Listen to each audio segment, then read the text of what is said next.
The complete analysis report of my channel is attached, and the upcoming ideas for my upcoming videos are also attached.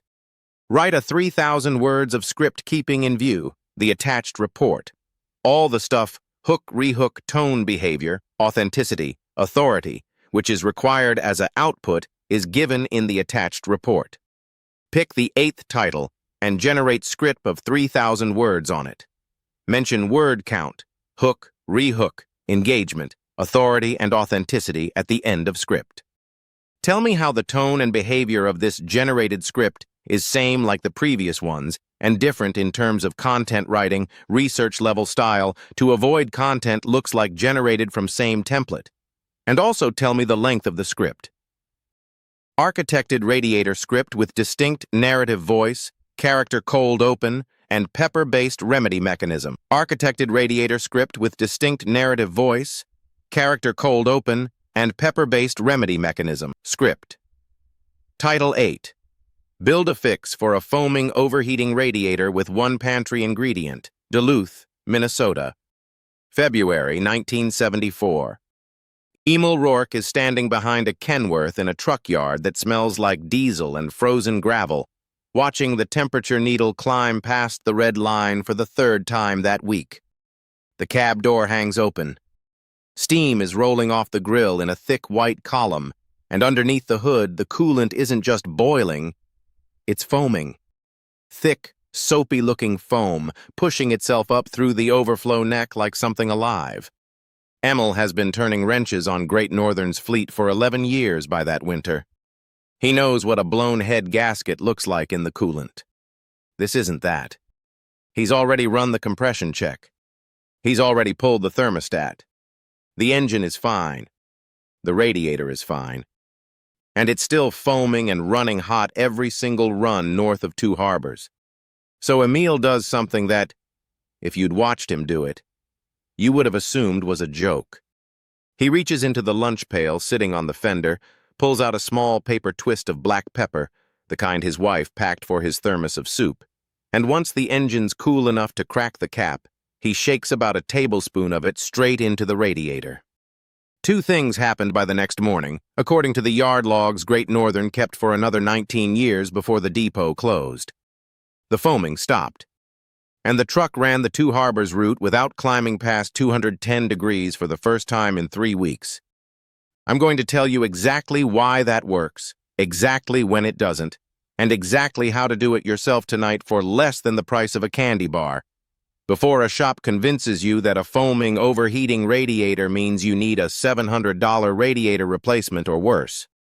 Because right now, if your temperature gauge is creeping past the halfway mark on the highway, if you've popped the hood and seen that pale, frothy foam sitting where clean green or orange coolant should be, if your heater's blowing lukewarm even though the engine feels like it's cooking, you are exactly the person a service counter is trained to look at and see a $900 ticket. Let's talk about what's actually happening under your hood, because it is almost never what the estimate says it is. The problem with foam in a cooling system is not the same problem as an overheating engine, and most shops will not slow down long enough to tell you that. They're 2 separate symptoms that happen to show up together, and the reason they show up together is almost boring. Air. Air gets into a cooling system for a handful of ordinary reasons. A coolant level that's run a little low, a radiator cap that's lost its seal, a slow weep at a hose clamp you'd never notice by eye, a thermostat that's sticking instead of opening cleanly. None of that is catastrophic.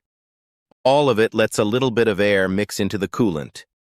And coolant, when it's aerated and then agitated by a water pump spinning at 3,000 RPM, does exactly what dish soap does in a running faucet.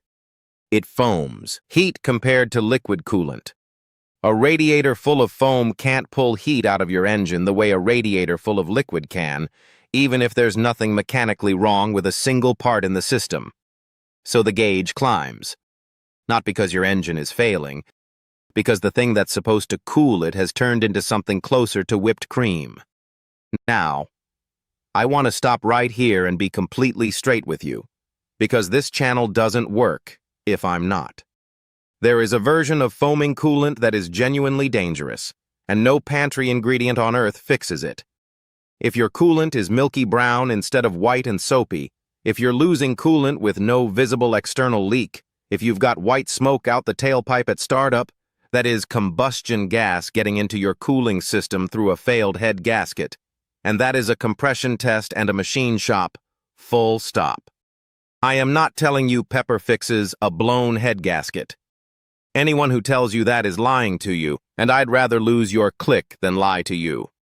What I'm talking about is the far more common situation, a little bit of trapped air, a system that's foaming because of it, and a radiator that's overheating as a direct result, not because anything inside your engine has failed.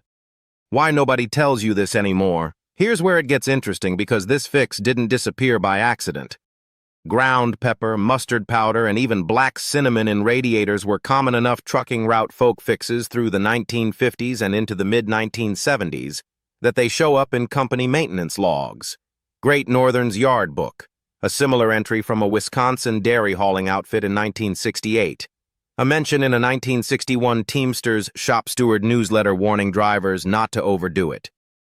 It was never official. It was never printed in a Chilton manual. It was passed truck stop to truck stop, mechanic to mechanic, the way this kind of knowledge always traveled before anyone thought to write it down. Then two things happened in the same decade that quietly buried it. First, radiator manufacturers started formulating and heavily marketing their own stop leak and anti-foam additives beginning in the late 1960s, sold specifically as an alternative to the old trucker trick. A free fix sitting in your spice rack is not something a company selling an $8 bottle wants you to remember exists. Second, and this is the part almost nobody talks about, cooling systems themselves changed. Aluminum radiators started replacing copper brass units through the 1970s and 80s, and aluminum is far less forgiving of anything abrasive or acidic sitting in the system long term. That's a legitimate engineering shift. And it's the actual reason a lot of manufacturers quietly stopped mentioning the trick even in service bulletins, where it had once appeared as a stopgap measure. It wasn't a conspiracy. It was a real material change that happened to align perfectly with a marketing incentive to stop mentioning free fixes. Both things can be true at once, and in this case, they were. Which is exactly why the procedure I'm about to give you comes with real limits. Not marketing limits. Mechanical ones. The mechanic and the man who explained why it works, Emil Rourke, ran that Duluth yard until 1993, and by the time I tracked down his youngest son, Great Northern having long since been absorbed into a larger carrier, the pepper trick had become something the older drivers just called Rourke's soup. What Emil never had, and never claimed to have, was an explanation for why it worked. He just knew it did, consistently, for a specific kind of problem.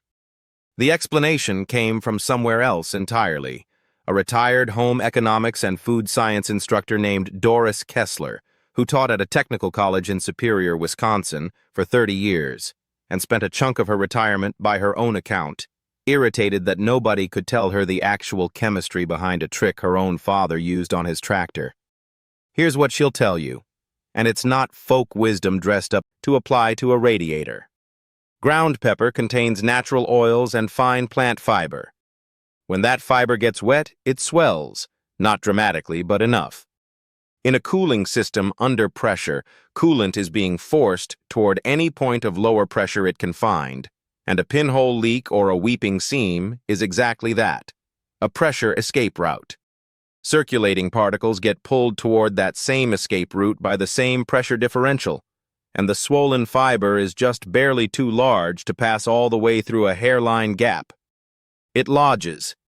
It doesn't weld anything shut.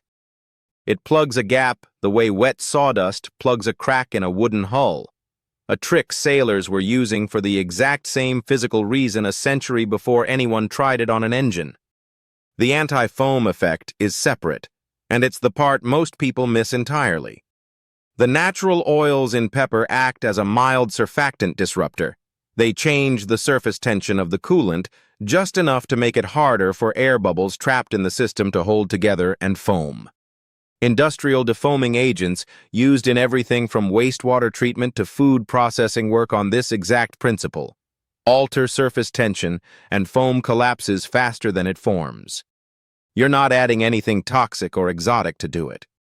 You're doing, with a kitchen spice, roughly what a commercial defoamer additive does with a chemical name 3 syllables longer. That is the whole mechanism. No mystery ingredient. No suppressed patent. Just 2 ordinary physical properties of a very ordinary spice, applied to a very ordinary cooling system problem. The exact procedure. Here is precisely what Emil did, and precisely what Doris confirmed as sound, with the caveats added that 30 more years of aluminum radiators have earned. First, and this matters more than anything else I'm about to tell you, let the engine cool completely. Not too hot. Completely cool to the touch. Hood up. 30 minutes minimum. A pressurized cooling system on a hot engine will send scalding coolant into your face the moment you crack that cap, and no fix is worth an ER visit. Second, check your coolant level visually at the reservoir. If it's low, that's already a strong clue you're dealing with the air and foam problem this fix addresses, not a catastrophic one. Third, remove the radiator cap, cold engine only, and add 1 level tablespoon of coarse ground black pepper directly into the radiator neck. Not the fine, pre-ground shaker stuff sitting on your dinner table. Coarse grind, the kind sold as cracked or coarse ground, gives you fiber particles large enough to lodge in a leak point without turning to sludge and small enough to circulate without clogging your heater core. This distinction is the single most common way people get worse results than Emil did. They use fine pepper because it's what they had, and fine pepper behaves more like silt than a plug. Fourth, top the system back off with the correct coolant for your vehicle. Never straight water in anything but an emergency. Replace the cap fully and start the engine. Fifth, let it idle for 15 to 20 minutes with the heater on full blast. This is not optional.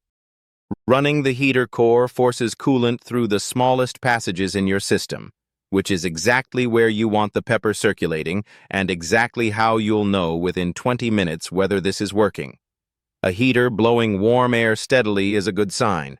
A heater that stays lukewarm despite a hot engine means you've still got air trapped somewhere, the pepper alone won't clear, and you need to properly bleed the system instead. Sixth, watch your temperature gauge over the next 2 or 3 short drives. Foam should visibly reduce at the reservoir. The needle should stop its climb toward the red. What this does not fix, I need to be as direct about this as Doris was with me. This is a leak-slowing and foam-reducing measure for small weeping-type leaks and air-related foaming, not a repair for a crack you can see, not a fix for a radiator that's actively dumping coolant gas. In the winter of 1974, a Shell oil field technician named Arnold Voss was called out to a fleet yard outside Amarillo, Texas, to explain why 6 identical delivery trucks, same engine, same route, same fuel, were failing at wildly different mileages. Some died at 80,000 miles. One was still running strong past 210,000. Voss didn't pull a single engine apart. He asked the yard foreman for a box of used spark plugs, laid all 6 sets out on a workbench in the afternoon light, and within 20 minutes he had told the foreman exactly which trucks were burning oil, which ones were running too lean, which one had a coolant leak he couldn't see yet, and which one was, in his words, the healthiest engine in the lot, and it's not even close. He was right about all 6. The foreman asked him how. Voss held up a spark plug and said something that ended up quoted in an internal Shell training bulletin for the next 11 years. This isn't a part. This is a photograph of what's happening inside your engine, taken every single time it fires. That sentence is the whole video. Because right now, in your garage, in your driveway, sitting in a box you were told to throw away, you have that photograph. And nobody at the parts counter is going to teach you how to develop the film.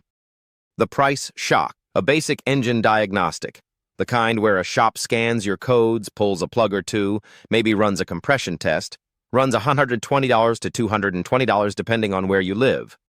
A full, we're not sure what's wrong, let's start investigating diagnostic the kind that turns into 3 hours of shop labor at $150 an hour, can run past $500 before anyone has actually fixed anything. And here is the part that should make you angry. Most of what that diagnostic tells them, they could have told you in 90 seconds, for free, by looking at the exact same spark plugs your engine has already given you. The spark plug is the only component in your entire engine that has direct, unfiltered contact with every single combustion event. Not the oxygen sensor. That reads exhaust gas after it's already mixed and cooled. Not the computer. That reads voltage and inference, not combustion itself. The spark plug sits inside the fire. It comes out coded in the evidence. I'm going to teach you how to read that evidence like a technician who's done it for 30 years. Not a symptom checklist. An actual skill, the kind you keep for the rest of your driving life, on every car you will ever own. Why this knowledge nearly disappeared? Here's where it gets interesting, and where I need to be honest with you before I go further. This isn't a conspiracy. Nobody sat in a room and decided spark plug reading should die out. What happened is duller and, in some ways, worse. It happened by accident, through convenience.